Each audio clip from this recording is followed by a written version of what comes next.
Hello World, Monte Coleman IES Coaching with another dose of the harsh truth. The harsh truth is just because you're upset does not mean it's always time to confront somebody. So sometimes there's a time to defend yourself, sometimes it's a time to flee, sometimes it's a time to put something in the parking lot. So today I want to talk about not only the importance of not always addressing or engaging someone, or starting a confrontation, but also times where it is necessary and times where it's not necessary. Because there are times where you do need to meet a situation head on. There are times where you do need to confront someone, but not so much with aggression, but to be assertive. But still, it may take a confrontational type of form, just due to the nature of the situation. So, what is it to confront somebody or to engage in conflict? It is to engage somebody in an offensive way to reach a goal. So, for instance, you're being confrontational if you say to someone, "I didn't like what you just said. I think I deserve an apology." Now you'd be like, "That's not aggressive." It's not, but it's still confrontational. It creates a conflict. Confrontational actions are just actions that create some type of conflict. It's going to create a conflict, especially if the person does not want to give you that apology. So I want to start off first with the ones that everybody's going to like. Reasons to start or to confront somebody. Reasons to be confrontational or to confront. An unhealthy situation. Anytime a situation offers you physical, psychological, and emotional distress, damage, or can be detrimental to those things, you have a right to confront that individual to make those changes. So anytime a situation makes you stressed out, psychologically burnt out, or miserable, it is in your right, irregardless of who that person is in relationship to you, to confront them. Your health, mental, physical, and psychological, has a prime value. So you always have the right to confront a organization or a person that affects your health or your well-being. Affects your work productivity. If it's a contract where the client is constantly harassing your workers or constantly changing things in the contract where you can't get your assigned tasks done or you're not going to meet deadlines, you have a right to confront them about that behavior because it's counterproductive to the goal you both agreed on. If you go to work and your supervisor makes it hard for you to fulfill your job task by unnecessarily adding on to him or by just being disruptive, you have a right to confront him because you have a right to have a healthy, productive, and safe work environment. So anytime it affects your work productivity, whether you're a contractor, whether you're a staff member, whether you're a supervisor, whatever your role may be, whenever someone is affecting your bottom line, it is a time to be confrontational, to confront them. But once again, not to be aggressive, but to be assertive. Backlash if not addressed. If you see, I'll give you a perfect example, use something that happens a lot. You've been accused of poor performance at a work task in a public environment where there's your bosses, there's people that can affect your future by an individual. You need to confront them because if you let that slide, your silence is a justification for their statement. So meaning that if you don't confront them, you allow that to go on, people want to believe that that's true. So whenever, and not confronting someone is going to have a worse outlash or a backlash, a bad backlash. It is time to confront someone. If someone accuses you of stealing, this can be a time where you need to confront your accuser and defend yourself. Anytime you being silent will create a backlash, will ruin your reputation, will allow bullying and abuse to continue. It is a time not only when it's justifiable, but you must engage you must confront that individual or confront that problem head on. When we refer to not engaging in confrontation, we want to think about that as called the parking lot.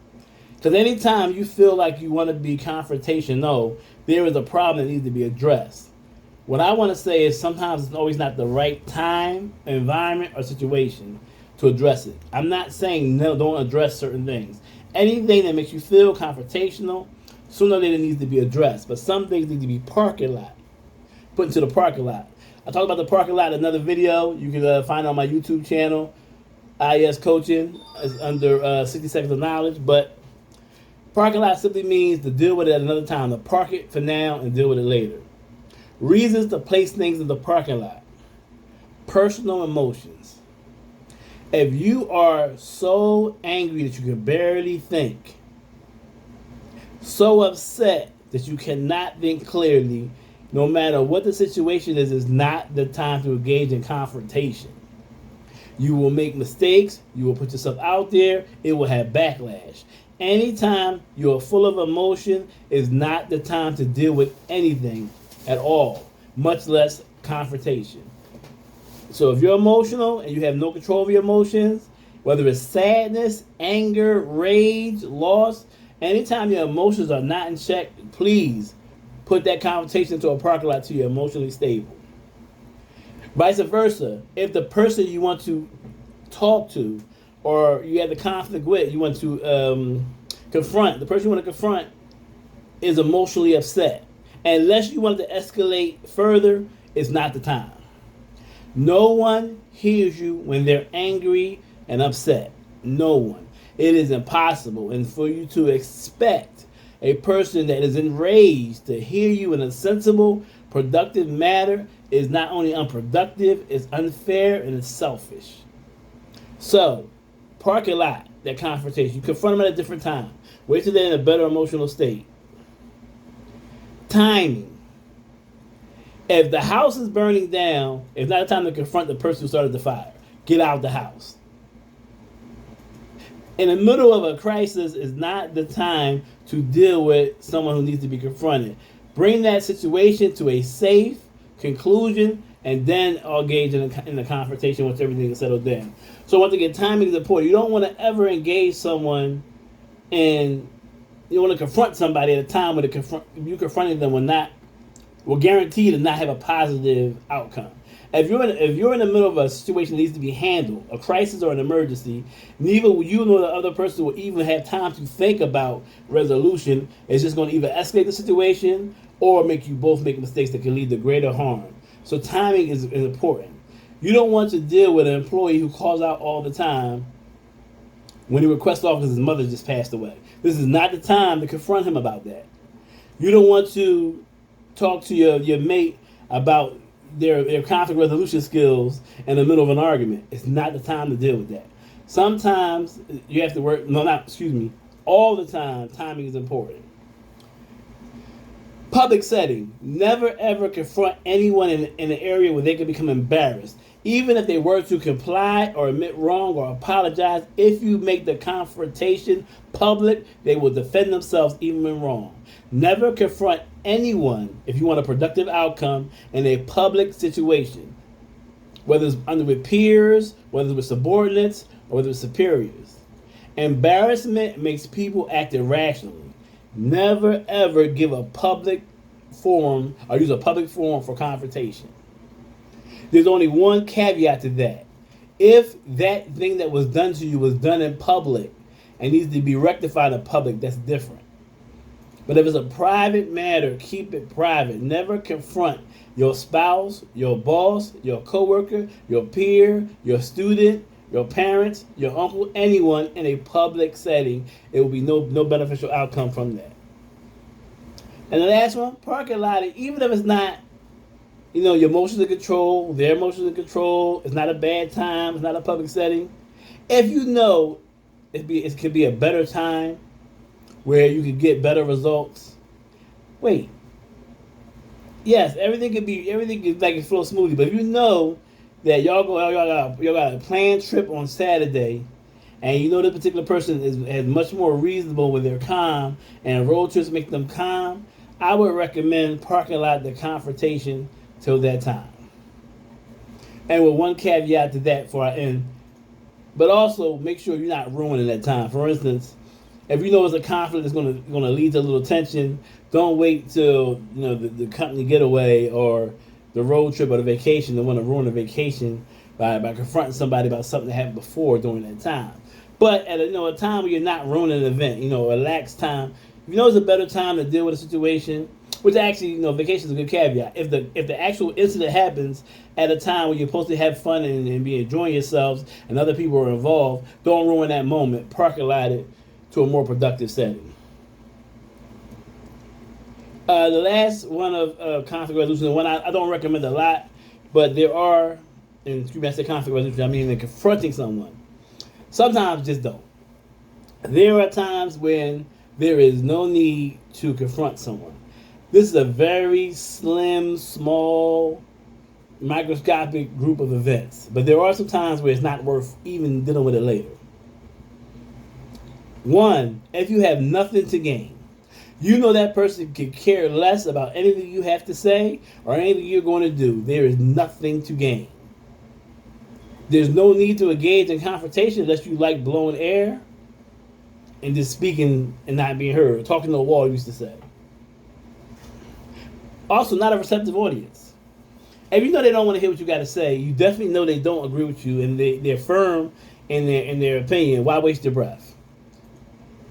If you have an incident with a person who is clearly racist, you cannot convince them of the benefits of your culture. It does not. They have their set mentality. You're wasting your breath.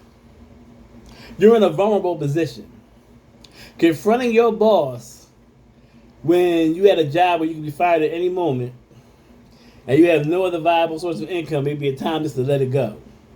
Confronting a judge when your freedom or your financial well-being is on the line is not a time to be confrontational. Let it go. So when you're in a vulnerable position, never ever confront anyone when your position is weak. And there are some positions where you can be weak. You see, if you're staying in your friend's home because you have nowhere else to go, and he likes to play music in the middle of the night and it irks you, this may not be an issue you should confront him on. You're in a vulnerable position. Also, let it go if in confronting that person, you open yourself up for all your dirty laundry to be put back on you. Meaning if you know that you have put that person in many a situation where they wish to confront you and they let it slide and they get you with one, let it go.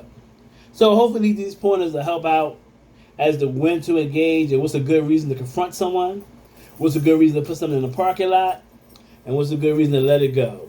Once again, run through real fast. To confront somebody, unhealthy situation, affects your work productivity. You're going to get backlash if it's not addressed. Reason to parking lot stuff. You're really emotional. The other person's emotional. It's not a good time. It's a public setting. You can find a more productive setting. To let it go, you have nothing to gain by confronting that person. You have not a receptive audience. You're in a vulnerable position. And last one, you open yourself up for a tremendous counter argument or counter attack.